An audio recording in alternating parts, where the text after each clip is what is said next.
আল্লাহ রাসূল সাল্লাল্লাহু আলাইহি ওয়াসাল্লামের একজন সাহাবী সহিহ মুসলিমে এসেছে, সাহাবীর নাম হচ্ছে রাবিআ। কি নাম? ওনার নাম হচ্ছে রাবিআ ইবনু কাব আল আসলামী রাদিয়াল্লাহু তাআলা আনহু।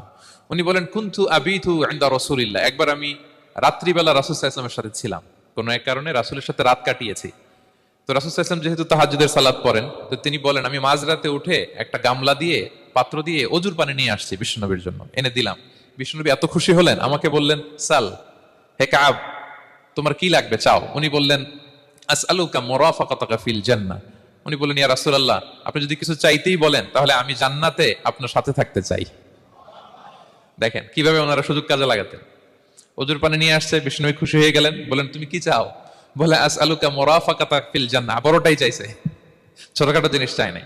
যে নবী, হ্যাঁ আমি জান্নাতে আপনার সাথী হতে চাই। বিষ্ণু বললেন, আওয়া গায়রা যালিক, আর কিছু চাও, অন্য কিছু লাগবে? বলতেছে না, উরিদু যাক, শুধু এইটাই চাই।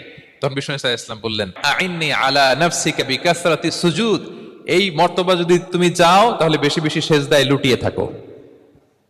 আলাইকা বিকাসরাতিস সুজুদ, বেশি বেশি সেজদা দিও। যদি সেজদায় পড়ে থাকতে পারো তাহলে জান্নাতে আমার সাথী হতে পারবা। আল্লাহু আকবার।